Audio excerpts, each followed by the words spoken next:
ഒരു ഹലാലായ കാര്യം തന്നെ നമ്മൾ ചെയ്യുമ്പോൾ ബിസ്മി ചൊല്ലിയിട്ടാണ് അത് ചെയ്യുന്നതെങ്കിൽ അതിൽ ശൈത്താൻ്റെ ഇടപെടലുകൾ ഉണ്ടാവില്ല. ഇത് നമ്മൾ ശ്രദ്ധിക്കണം. ശൈത്താൻ്റെ ഇടപെടൽ ഉണ്ടാവില്ല. പ്രത്യേകിച്ച് വീട്ടിൽ അടുക്കളയിൽ ഭക്ഷണമൊക്കെ പാകം ചെയ്യുന്ന പ്രിയപ്പെട്ട സഹോദരിമാരോട്, ഉമ്മമാരോട് ഓർമ്മപ്പെടുത്തുകയാണ്, അടുക്കളയിൽ നമ്മൾ ചെയ്യുന്ന എല്ലാ കാര്യങ്ങളും ബിസ്മിയുമായി ബന്ധപ്പെടുത്തണം കേട്ടോ. അങ്ങനെയുള്ള വീട്ടിൽ അടുക്കളയിൽ വലിയ ബറക്കത്തുണ്ടാകും. ഭക്ഷണ സംബന്ധിയായുള്ള എല്ലാ രോഗങ്ങളും പ്രയാസങ്ങളും ഷർറുകളും നീങ്ങിക്കിട്ടാൻ അത് കാരണമാവുകയും ചെയ്യും. അതിലൊക്കെ ശ്രദ്ധിക്കുന്നവരിൽ അള്ളാഹു നമ്മൾ പെടുത്തി തരട്ടെ. കുല്ലു അംറിൻ ദീബാലിൻ ലം യബ്ദ ബിസ്മില്ലാഹി വഹുവ ഖതഉ.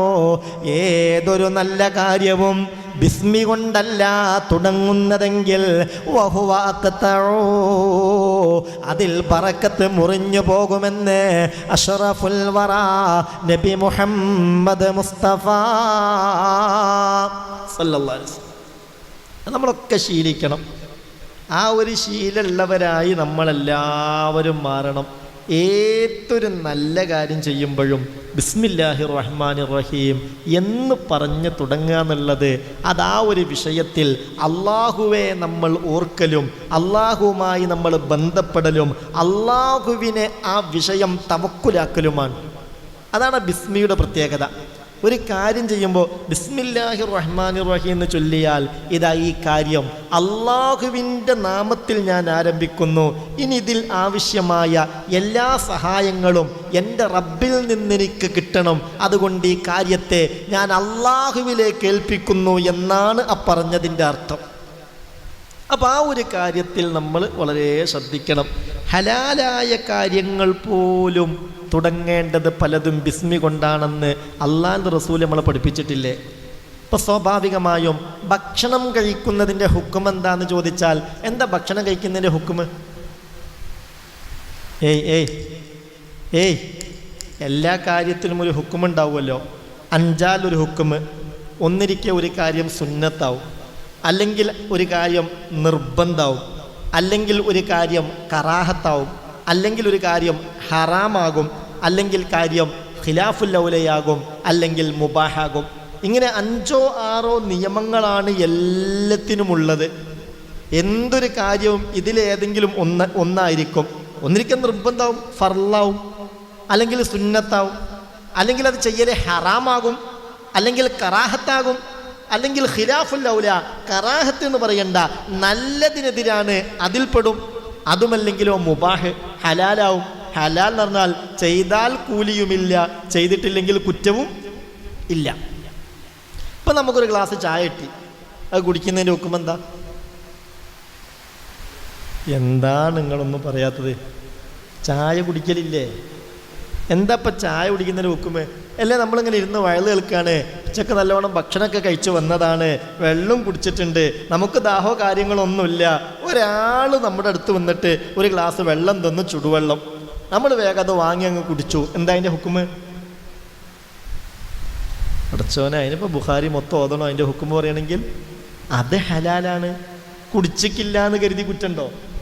കുറ്റൊന്നുമില്ല. ആ വെള്ളപ്പം കുടിച്ചു എന്ന് വെച്ചതിന് പ്രത്യേക കൂലിയുണ്ടോ? കൂലിയൊന്നുമില്ല.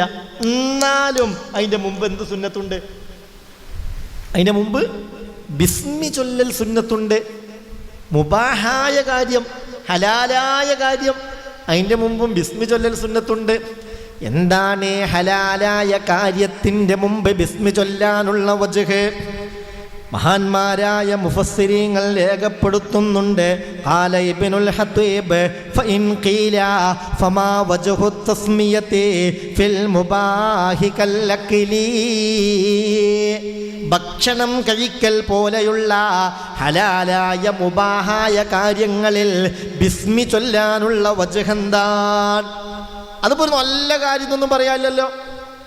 അതിപ്പോൾ വലിയ സുന്നത്തായൊരു കാര്യം എന്ന് പറയാനൊന്നുമില്ലല്ലോ. അമ്മീനെന്തിനാ ഇനി ബിസ്മി? ഫൽ ജവാബോ, അതിൻ്റെ മറുപടി ഇങ്ങനെയാണ്. അന്നഹു യുളീഖു ളാലിക ഇലല്ലാഹി തആല ലിയദ്ഫഅ ബിബറകതി ഇസ്മിഹി അല്ലദാ വല്ലറർ. ഒന്നിരിക്കെ ഈ ബിസ്മിയുടെ ബറക്കത്ത് കൊണ്ട് ഹലാലായ ആ സംഗതി തന്നെ അതിൽ പലതരത്തിലുള്ള ലററുകളുണ്ടാകും, ബുദ്ധിമുട്ടുകളുണ്ടാകും, അതുകൊണ്ടുള്ള ഉപദ്രവങ്ങളുണ്ടാകും.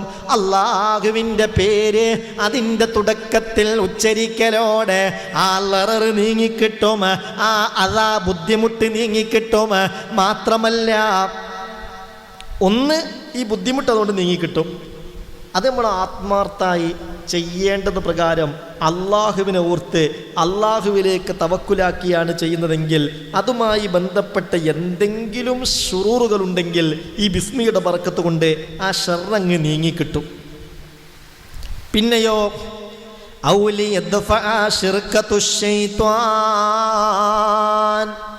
ശൈത്താൻ ഇതിൽ പങ്കാളികളാവുന്നതില്ലാതെയാകും.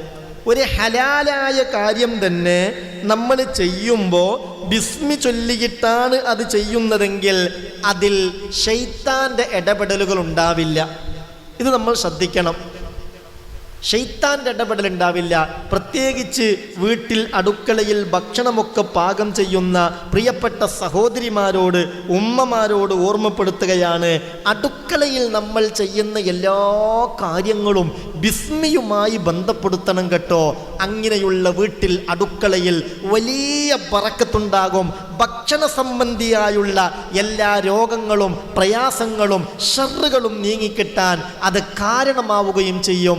അതിലൊക്കെ ശ്രദ്ധിക്കുന്നവരിൽ അള്ളാഹു നമ്മൾ പെടുത്തി തരട്ടെ.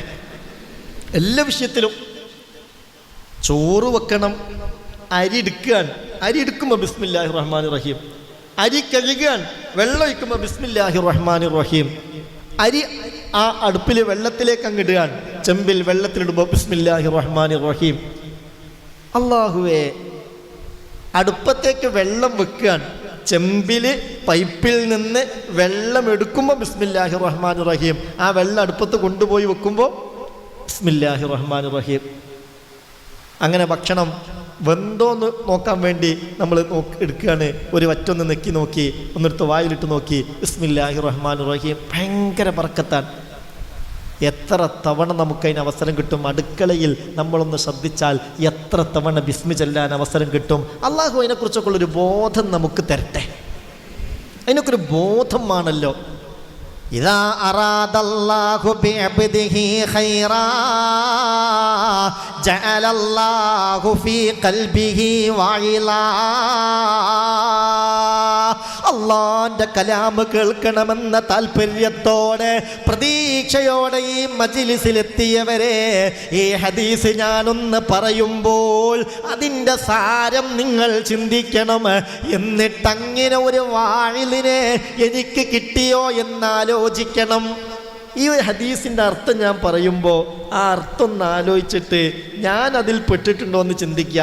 എന്താ ഹദീസിൻ്റെ അർത്ഥം? ഹദീസിൻ്റെ അർത്ഥം എന്താ? ഹബീബായ നബി തങ്ങൾ പറയുകയാണ്, ഇദാ അറാദല്ലാഹു ബിഅബ്ദിഹി ഖൈറാ. ഒരടിമക്ക് അള്ളാഹു കൂടുതൽ ഖൈർ ഉദ്ദേശിച്ചിട്ടുണ്ടെങ്കിൽ, എനിക്ക് നിങ്ങളിൽ ഓരോരുത്തർക്കും അള്ളാഹു കൂടുതൽ ഖൈർ ഉദ്ദേശിച്ചിട്ടുണ്ടെങ്കിൽ, ജഅലല്ലാഹു ഫീ ഖൽബിഹി വാഇല, അവൻ്റെ ഹൃദയത്തിൽ തന്നെ അള്ളാഹു ഒരു വാഴിലിനെ ഇട്ടുകൊടുക്കും എന്ന് മുഹമ്മദ് മുസ്തഫ സല്ലല്ലാഹു അലൈഹി വസല്ലം. നിങ്ങൾക്ക് മനസ്സിലായോ? ഹൃദയത്തിൽ അള്ളാഹു ഒരു വാഴിലിനെ ഇട്ടുതരും. എന്താ ഈ ഹൃദയത്തിലുള്ള വാഴിലിൻ്റെ പണി? അത് യൂട്യൂബിൽ നിന്ന് കേൾക്കും പോലല്ല. ഓരോ സംഗതിയും നമ്മൾ ചെയ്യുമ്പോൾ ആ ഹൃദയത്തിലുള്ള വാഴില് നമുക്ക് അതിൻ്റെ നന്മകൾ പറഞ്ഞു തരും. അത് ഇങ്ങനെ ചെയ്യേ, അതിങ്ങനെ ചെയ്യേ, അതിങ്ങനെ ചെയ്യേ. ഓരോ വിഷയത്തിൻ്റെയും സമയമാകുമ്പോൾ, ഓരോ കാര്യത്തിൻ്റെയും സമയമാകുമ്പോൾ ആ സമയം നമ്മളെ ഓർമ്മപ്പെടുത്തി ഹൈറിലേക്ക് നമ്മളങ്ങനെ ഉപദേശിച്ചു കൊണ്ടിരിക്കുന്ന ഒരു വാഴിലിന്, ഒരടിമയിൽ കൂടുതൽ ഹൈറുദ്ദേശിച്ചാൽ അള്ളാഹു ഇട്ടുകൊടുക്കുമെന്ന് മുഹമ്മദ് മുസ്തഫ സല്ലല്ലാഹു അലൈഹി വസല്ലം. അങ്ങനെയാണെങ്കിൽ എൻ്റെ ഹൃദയത്തിൽ പടച്ചോനെ അങ്ങനെ ഒരു വാഴലിന് അള്ളാഹു ഇട്ട് തന്നിട്ടുണ്ടോ എന്ന് നമ്മൾ ചിന്തിക്കുക. അങ്ങനെ ഒരു വാഴിൽ നമ്മളെ കൽബിലുണ്ടെങ്കിൽ നമുക്കൊരുപാട് മാറ്റങ്ങൾ ഉണ്ടാവും. അപ്പം നമ്മൾ അടുക്കളയിൽ ഒരു ചോറ് വെച്ചിറങ്ങുമ്പോഴത്തേക്ക്, ഒരു കറി ഉണ്ടാക്കി ഇറങ്ങുമ്പോഴത്തേക്ക്, ഒരു ഉപ്പേരി ഉണ്ടാക്കി ഇറങ്ങുമ്പോഴത്തേക്ക് 100 കണക്കിന് ബിസ്മി അവിടെ ഉണ്ടായിട്ടുണ്ടാവും. ആ ഒരു സംഗതി വലിയ ഇബാദത്തായി മാറിയിട്ടുണ്ടാവും. അതിൻ്റെ ബറക്കത്ത് കൊണ്ട് മനസ്സിനൊക്കെ വലിയ സന്തോഷവും ഈമാൻ്റെ കരുത്തും കാവലും കിട്ടും. അള്ളാഹു തൗഫീക്ക് തരട്ടെ.